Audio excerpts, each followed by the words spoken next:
días. ¿Cómo amanecieron hoy? Bien. Qué bueno. Gloria a Dios. Muy lindas las alabanzas, ¿verdad? Me gustó mucho esa que decía que Dios tiene el control. Dios nunca pierde el control. Nunca. Nunca. Dígalo, nunca. Nunca lo pierde. Nunca lo pierde. Por más que creamos que hay una turbulencia en nuestra vida, Dios no ha perdido el control. No podemos creer en un Dios que pierde el control, ¿cierto? Ese Dios de nosotros no pierde el control. Vamos a orar para poner este tiempo en manos del Señor.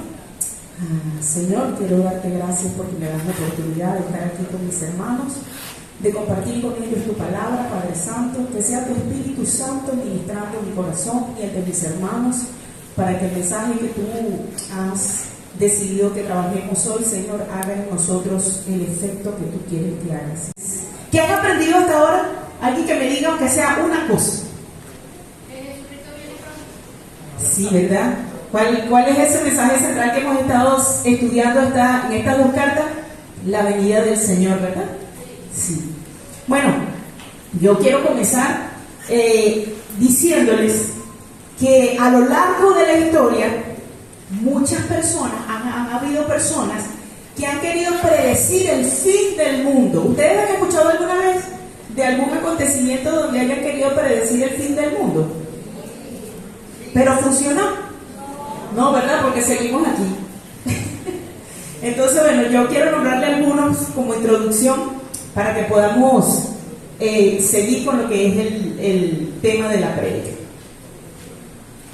El primero que le quiero mencionar, el primer acontecimiento se llama el Gran Chasco de 1844, donde un predicador estadounidense llamado William Miller pues les hizo creer a sus seguidores que el 22 de octubre de 1844 pues se iba a acabar el mundo, iba a haber el apocalipsis. Pues ¿qué pasó?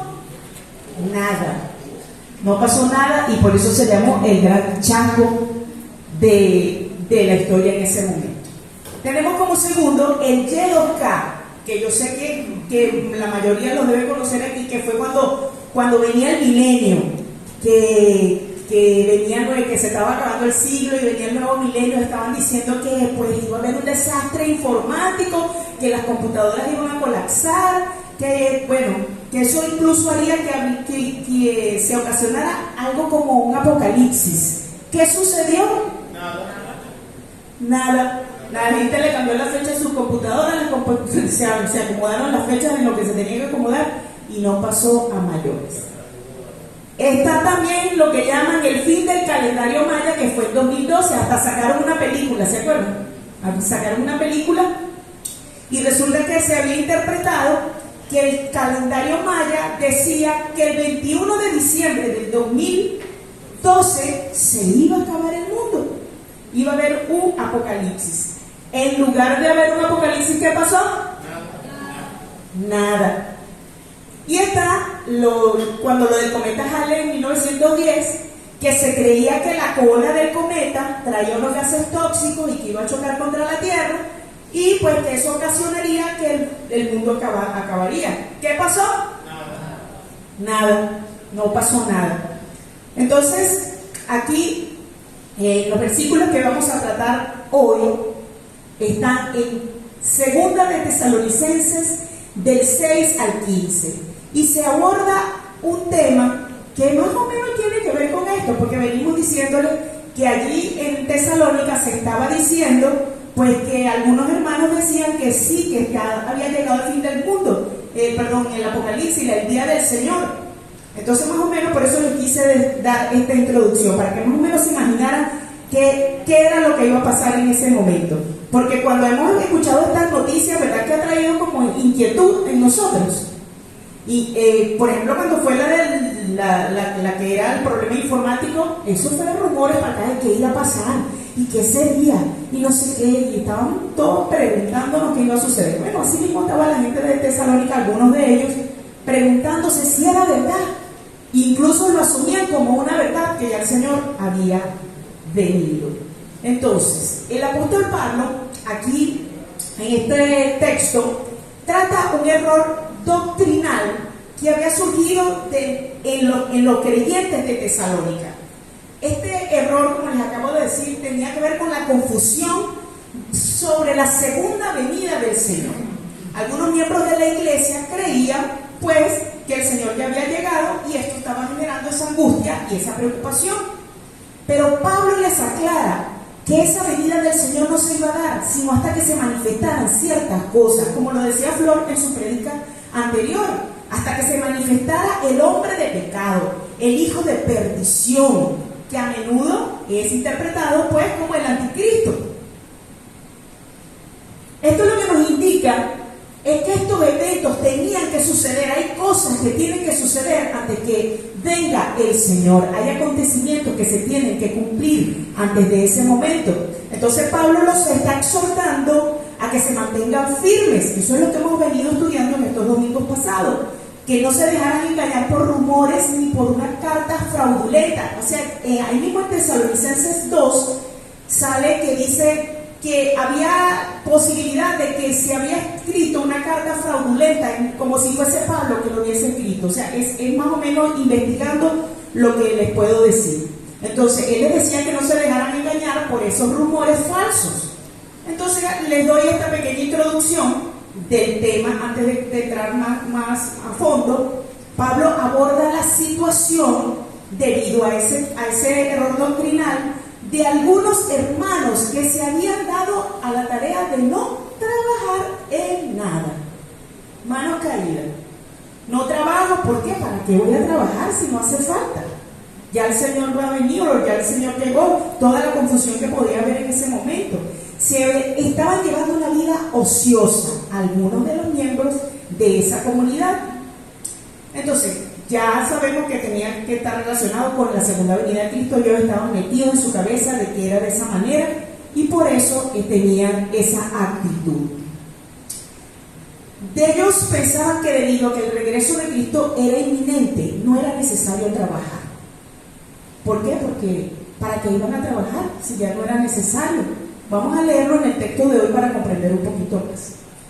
En 2 de Tesalonicenses 3, del 6 al 15 dice: pero os ordenamos, hermanos, en el nombre de nuestro Señor Jesucristo, que os apartéis de todo hermano que ande desordenadamente y no según la enseñanza que recibisteis de nosotros, porque vosotros mismos sabéis de qué manera debéis imitarnos, pues nosotros no anduvimos desordenadamente entre vosotros, ni comimos de balde el pan de nadie, sino que trabajamos con afán y fatiga día y noche, para no ser gravosos a ninguno de vosotros, no porque no tuviésemos derecho, sino por daros nosotros mismos un ejemplo para que nos imitaseis. Porque también cuando estábamos con vosotros, os ordenábamos esto: si alguno no quiere trabajar, tampoco coma. Porque oímos que alguno de entre vosotros anda desordenadamente, no trabajando en nada, sino entremetiéndose en lo ajeno. A los tales mandamos y exhortamos por nuestro Señor Jesucristo, que trabajando sosegadamente coman su propio pan, y vosotros, hermanos, no os canséis de hacer bien. Si alguno no obedece a lo que decimos por medio de esta carta, a ese señaladlo, y no os juntéis con él para que se avergüence, mas no lo tengáis por enemigo, sino amonestarle como hermano. Es una fuerte palabra, ¿verdad que sí? Que el que no trabaja, que no coma. También le dice: no juntéis con él para que se avergüence. Duras palabras, ¿verdad? Pero ya vamos a ver más adelante qué es lo que realmente el apóstol quiso decir con todo esto. Yo seccioné los versículos, como lo he venido diciendo en las prédicas anteriores, para ir desglosándolo e ir entendiendo, porque dentro del texto hay varios temas. Entonces, vamos a comenzar con el versículo 6, que dice: pero os ordenamos, hermanos, en el nombre de nuestro Señor Jesucristo, que os apartéis de todo hermano que ande desordenadamente y no según la enseñanza que recibisteis de nosotros. Aquí vemos una orden, es algo imperativo. Les ordeno que se aparten. Es una orden que Pablo les estaba dando, una llamada a la disciplina en ese momento a esos hermanos. Les estaba diciendo que tenían que hacer eso. Y aparte de que era una orden, la hizo en el nombre de nuestro Señor Jesucristo. O sea, se la refrendó ahí. Aquí les doy esta orden y lo hacen en el nombre del Señor Jesucristo. Cuando dice aquí en ese versículo que se aparten porque andaban desordenadamente haciendo la investigación correspondiente, se trataba de que esos hermanos no estaban siguiendo las enseñanzas que ya Pablo y sus colaboradores les habían dejado con anterioridad. O sea, apártense de esos hermanos que andan desordenadamente, no están cumpliendo con lo que se les ha venido diciendo. En la primera carta a los tesalonicenses ya se había dicho que los amonestaran a esos que andaban ociosos, pero resulta que como que no se portaron bien, no agarraron la indicación, porque ahora en la segunda carta persiste Pablo y ahora les dice que los disciplinen, apártense de ellos, no se junten más con ellos. Entonces la cosa seguía delicada con respecto a estos hermanos que estaban en la ociosidad. En el contexto de este pasaje, Pablo, les repito, aborda a aquellos hermanos que se negaban a trabajar y estaban siendo más bien carga para los demás. Eso es muy desagradable, ser una carga para los demás. A veces hemos conocido a algunas personas, quizás en el transcurso de nuestras vidas, que definitivamente dependen de lo que el otro le dé y no se les ve como un ánimo de trabajar. Pero ya vamos a ir tomando todos esos temas. Cuando las personas no trabajan, esto afecta a la comunidad. Por lo que allí en ese sitio en Tesalónica, estos hermanos lo más seguro es que estaban fomentando la discordia, el desorden, la irresponsabilidad, la desconfianza, frustración. Porque cuando usted tiene dentro del núcleo donde usted está desenvolviéndose una persona que está siendo más bien una carga, esa persona genera problemas. Genera, como la palabra lo dice, una carga. Y por otro lado, en este versículo 6, empezamos a ver lo que vamos a ver en el transcurso de la mañana, lo que es la disciplina. ¿Usted sabía que la iglesia cristiana a veces ponemos en disciplina a algunas personas que se encuentran a veces en pecado? ¿Usted ha sabido eso? Sí, ¿verdad? El que no lo sepa, ya se lo vamos a explicar. A veces hay momentos en los que lamentablemente algún hermano es descubierto en pecado y eso lo que trae es una herida para el corazón de ese hermano. Está herido espiritualmente y a veces hay que tomar a este hermano y colocarlo en disciplina para restaurarlo, pero lo vamos a ver más adelante. Debo aclarar que aunque estamos viendo a un Pablo firme en este versículo, Pablo no tenía la idea de aplastar a nadie. Él lo que simplemente estaba cumpliendo con la firmeza de lo que es la palabra de Dios y las normas que como cristianos debemos seguir. En las Escrituras, la disciplina, hermanos, es más bien una expresión de amor y de cuidado. No debemos tener miedo de eso, porque eso el Señor lo ha dejado es para restaurarnos, para cuidarnos. Como lo dice Hebreos 12:6, que dice, porque el Señor a quien ama disciplina. Para los que han sido padres aquí, yo no he sido madre, los que han sido padre y madre saben que cuando han corregido a sus hijos, lo hacen para que sean mejores, para cuidarlos, para corregirlos, para que mejoren, para que tengan un mejor carácter. Eso es lo que el Señor busca cuando hay alguien al que se le coloca en disciplina. Esto demuestra que la corrección es una forma de demostrar interés por el bienestar espiritual de alguien. La idea que Pablo tenía en ese momento, yo sé que era restaurar, no destruir. La idea es ayudar a las personas a reconocer sus errores, a fortalecer su carácter y fomentar un comportamiento que esté alineado a la fe, al propósito de Dios en nuestras vidas. Pasamos al versículo 7 al 10 que dice: porque vosotros mismos sabéis de qué manera debéis imitarnos, pues nosotros no anduvimos desordenadamente entre vosotros, ni comimos de balde el pan de nadie, sino que trabajamos con afán y fatiga, día y noche, para no ser gravosos a ninguno de vosotros, no porque no tuviésemos derecho, sino por daros nosotros mismos un ejemplo para que nos imitaseis. Porque también cuando estábamos con vosotros os ordenábamos esto: si alguno no quiere trabajar, tampoco coma.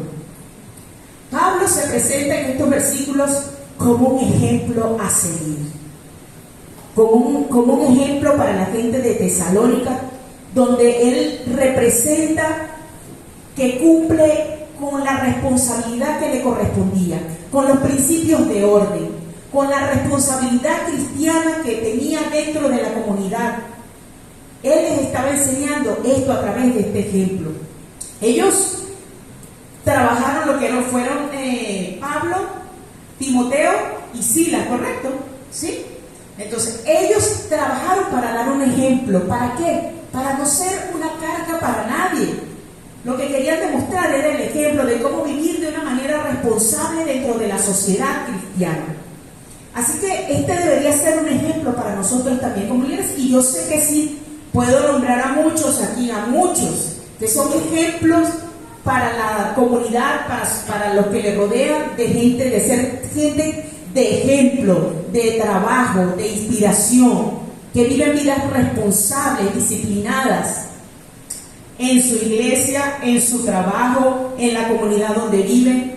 Sé que aquí hay hermanos, si no todos, que están cumpliendo con ese ejemplo de vida con respecto a sus trabajos, con respecto a ser personas productivas. Nosotros los cristianos tenemos el deber, hermanos, de ser responsables en nuestro trabajo, de trabajar con dedicación, con ejemplo.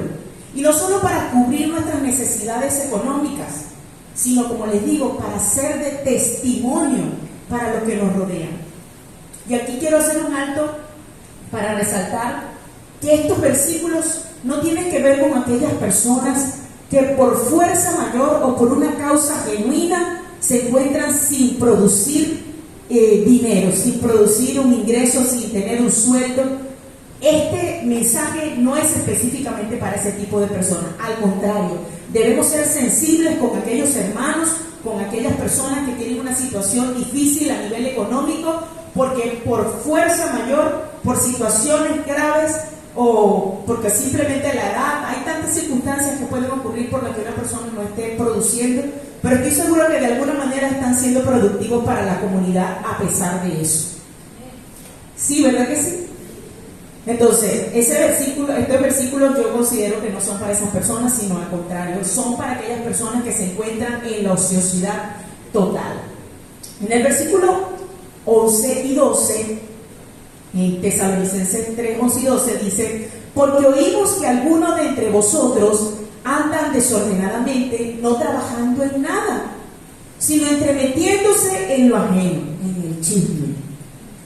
A los tales mandamos y exhortamos por nuestro Señor Jesucristo, que trabajando sosegadamente coman su propio pan. Aquí vemos de nuevo una orden de parte de Pablo, que además está reconociendo cuál es el problema, porque él comienza en el versículo 16 diciendo que se aparten de los hermanos que andan ociosamente, ¿verdad? Pero aquí dice por qué. ¿Qué era lo que estaba ocurriendo en esa ocasión? ¿Cuál es la descripción de esos ociosos? Él dice que no están trabajando en nada. Les estaba diciendo que no se entrometieran en los asuntos ajenos y que más bien proveyeran para sus propias necesidades. Así que la ociosidad en este caso de estos hermanos se había convertido en una fuente de pecado. Y una fuente de pecado que dañaba a otros. ¿Cómo? Y se estaban entrometiendo en sus vidas, estaban buscando, resolver el chisme o de dirigiéndole, porque a veces hay personas que están ociosas y quieren dirigirle la vida a los demás. A lo mejor estos hermanos estaban en esa condición. Entonces vemos cómo la sociedad se había convertido y se puede convertir en una fuente de pecado en la vida de estas personas e incluso en nuestras vidas si no estamos atentos a no caer en esta situación.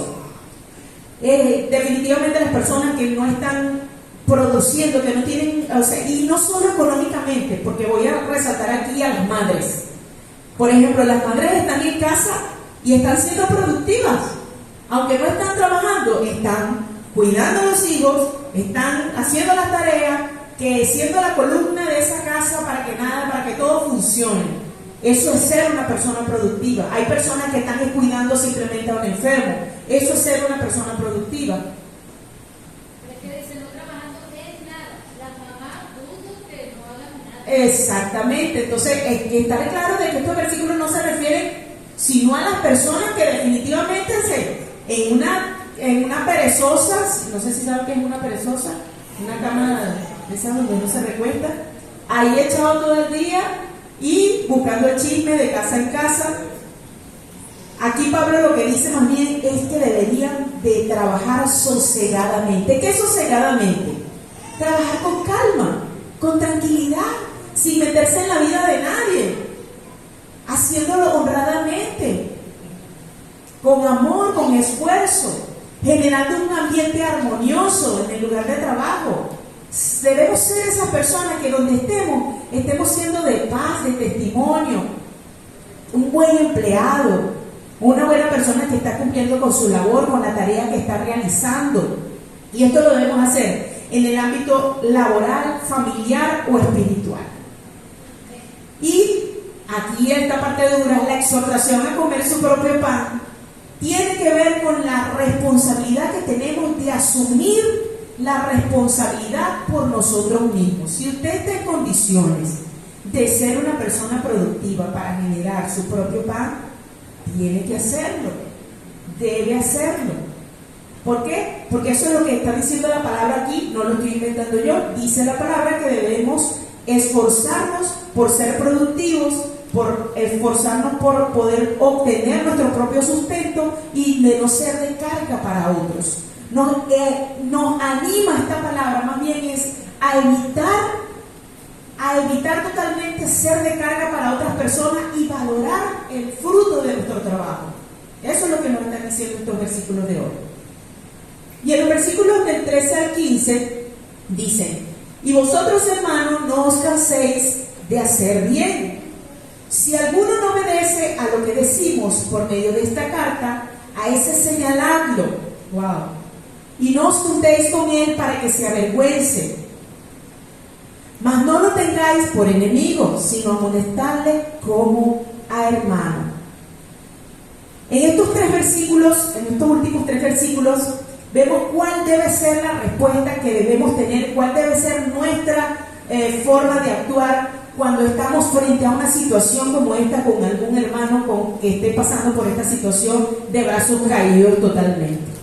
Aquí Pablo, en estos últimos tres versículos, termina la idea que introdujo al principio. Él al principio dice: apártese de los que andan desordenadamente, pero aquí explica cómo es que se va a hacer eso realmente, de qué se trata eso de separarse del hermano. El versículo 13 definitivamente es un llamado a que sigamos siendo perseverantes en cuanto a las buenas obras, que no desmayemos aun cuando estemos presentando desafíos, estemos presentando dificultades, estemos desmotivados. Él nos exhorta a que debemos permanecer haciendo el bien. A veces nos ha pasado que hacemos algo y la reacción de la persona nos desmotiva y uno no quiere, ay no, es que ya no me provoca ni seguir haciendo nada. Pero no, como cristianos tenemos que insistir y persistir en hacer el bien.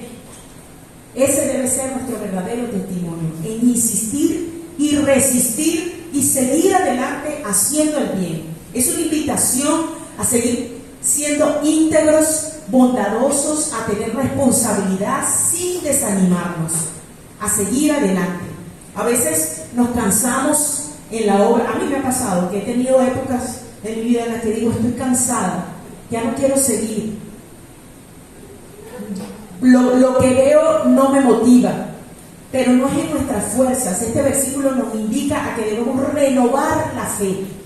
Debemos buscar el propósito de Dios en nuestra vida a través de la fe, de resistir la batalla, pero de la mano del Señor, para seguir adelante haciendo siempre el bien, aun cuando los resultados no sean visibles ni sean inmediatos. Debemos permanecer creyendo que vamos a obtener una recompensa espiritual en algún momento y el fortalecimiento de nuestro carácter. Y como les anuncié al principio, les dije que al final íbamos a hablar un poquito más de lo de la disciplina. Estos versículos tienen que ver con la disciplina que se le quería implementar a estos hermanos. Fíjense que dentro de la congregación, como les dije, es posible que en algún momento esto pueda ocurrir. Yo lo he vivido en alguna etapa de mi vida, en estos años que llevo en el Señor. He pasado por esas situaciones y es difícil. Pero les digo, a pesar de ser difícil, ha sido de restauración y de crecimiento para mi vida. La disciplina debe ser hecha con gracia, con amor, con el propósito de restaurar a la persona en lugar de rechazarla y de condenarla. La misión de colocar a alguien en disciplina, como Pablo estaba en ese momento diciendo, no era destruir al hermano ni condenarlo, ni hacer de él, como dice, leña del árbol caído. El objetivo no es castigar por castigar, sino invitar a reflexionar sobre su conducta, sobre sus errores y, si es necesario, reconciliarse con sus hermanos. Sin embargo, suena muy fuerte esa parte del versículo que dice, del texto que dice, pero no juzguéis con él para que se avergüence. Eso suena muy duro. Y a mí me costó entenderlo, pero tuve que entender, debido a los demás versículos, qué era lo que Pablo quería decir. Y sé que no era para humillar, sino para generar un reconocimiento interno de la necesidad de cambio. No encuentro sino decirles eso, porque no creo que Pablo haya querido que exactamente destruyamos a una persona y nadie le hable. ¿Y sabe cómo lo sé? Por el último versículo, que dice: mas no lo tengáis por enemigo, sino amonestarle como hermano. Eso es lo que realmente es el final, es lo que Pablo quería que se hiciera. No avergonzarlo para destruirlo. Hay que ver en el original qué decía esta palabra cuando se escribió la Biblia, en los pergaminos, realmente, para entender qué era lo que Pablo quería en ese momento decir. Pablo dice que se debe amonestar como un hermano, y esto resalta la importancia del respeto y del cuidado que debemos tener cuando estamos exhortando, cuando estamos llamándole la atención a un hermano, recordándole la identidad que tiene en Cristo Jesús, recordándole que pertenece a la familia de Cristo y que la misión es restaurarle. Aunque se debe señalar el error, la persona no debe ser tratado como un enemigo. ¿Eso queda claro? Sí, ¿verdad? La disciplina dentro de la iglesia debe tener un enfoque compasivo, redentor, que busque el bien espiritual del individuo. Y ya para ir concluyendo, aunque es bueno, hermanos, vivir con la expectativa del retorno de Cristo, realmente lo que debemos en esta esperanza es motivarnos a vivir diligentemente, a vivir responsablemente. No se deje llevar por esas, como dice la palabra, lo dice, y creo que lo tengo aquí, déjenme leer este versículo, que dice: entonces si algunos dijeren, mirad, aquí está el Cristo, o mirad, allí no está, allí está, no lo creáis, porque se levantarán falsos cristos y falsos profetas, y harán grandes señales y prodigios, de tal manera que engañarán, si fuere posible, aún a los escogidos. Ya os lo he dicho antes. Así que si os dijeren, mirad, está en el desierto, no salgáis. O mirad, está en los aposentos, no lo creáis. Porque como el relámpago que sale del oriente y se muestra hasta el occidente, así será también la venida del Hijo del Hombre. No debemos nuestra esperanza confundirla cuando empiecen esas noticias que pueden ocurrir. Allá está el Cristo, la venida del Señor está cerca, sí, va a ocurrir tal día. No, esa no debe ser nuestra actitud. Nuestra actitud debe estar sentada firmemente en las cosas del Señor, en la palabra del Señor. Debemos ser responsables y contribuir positivamente a la sociedad mientras esperamos el regreso del Señor. Sin embargo, yo sé que estamos viviendo tiempos de maldad. Se está acrecentando cada día la maldad, aún más y más cada día. ¿Y eso qué nos anuncia? Que la venida del Señor está cerca. Eso es lo que nos anuncia. Pero eso no nos debe conducir a darnos abrazos caídos. No es lo que el Señor quiere, que nosotros estemos en inactividad, sino que tengamos más bien una mayor motivación a trabajar, y no solo para el mundo, porque tenemos nuestros trabajos seculares, sino que debemos trabajar para que la extensión del reino de Dios se dé cada día más. El Señor nos está llamando a cumplir con el mandamiento de ir y hacer discípulos. Y eso es parte del trabajo que debemos hacer. No debemos estar de manos caídas, sino de llevar el Evangelio, de ser testimonio a las demás personas, haciendo que nuestro testimonio y nuestras acciones impacten el mundo que nos rodea. Eso es el llamado a lo que estamos siendo llamados de parte del Señor. A ser productivos de alguna manera, a ser diligentes, responsables dentro de la sociedad, dentro de nuestra familia, dentro de nuestra iglesia. Y les quiero dejar 5 puntos que saco como relevantes para que nos los llevemos, y es que debemos estar vigilantes y preparados, con las lámparas llenas de aceite. Debemos buscar cada día en intimidad tener una relación más estrecha con el Señor. Esa debe ser la forma en que esperemos a Cristo, preparándonos cada vez más, escudriñando la palabra, entendiendo los tiempos, las situaciones, las cosas que están pasando, poderlas ver en la palabra de Dios y así entender realmente qué es lo que está sucediendo. Tenemos que vivir con esperanza, con alegría, sabiendo que el regreso del Señor lo que va a traer es restauración y redención. 3, debemos vivir en santidad. Esa es otra de las formas como debemos estar esperando al Señor. Porque sin santidad, dice la palabra de Dios, que nadie verá a Dios. Así que debemos estar preparándonos, debemos estar esperanzados y vivir en santidad. 4, dando un buen testimonio. Y con el tema de hoy, en nuestros trabajos, en ser personas productivas. Y el 5, teniendo confianza en Dios. Porque como decía la canción que estábamos entonando hace un rato, Dios, hermano, no ha perdido el control. Y Él tiene en la mano lo que son los tiempos y las circunstancias. A Él no se le ha escapado nada. Él no se ha olvidado de lo que está ocurriendo aquí en la tierra. Él está al tanto de todo lo que está ocurriendo, y todo está ocurriendo conforme Él lo está permitiendo, porque así tiene que ser.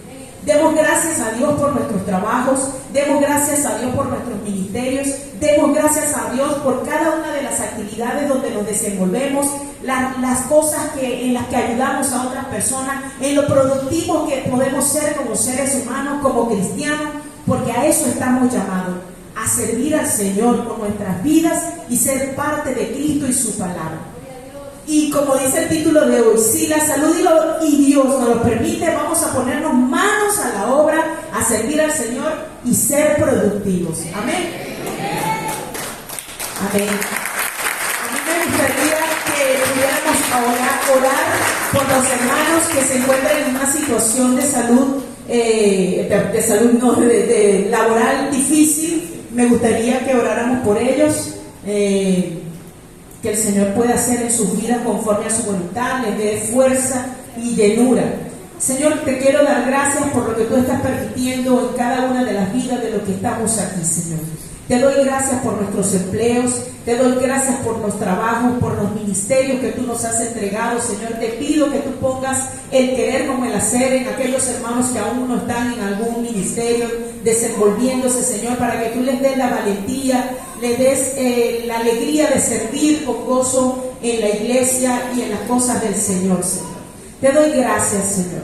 Y quiero poner especialmente con ruego, Padre, a cada uno de mis hermanos, las familias aquí representadas, que no tienen un empleo, que tienen una situación de laboral, de finanzas difícil, Señor, para que tú hagas un milagro en sus vidas, Señor, y tú pongas lo necesario para que ellos puedan tener lo que deben de tener en sus mesas, en sus alacenas, en sus casas, Señor. Te ruego por sus vidas, dale sabiduría, dale estrategia.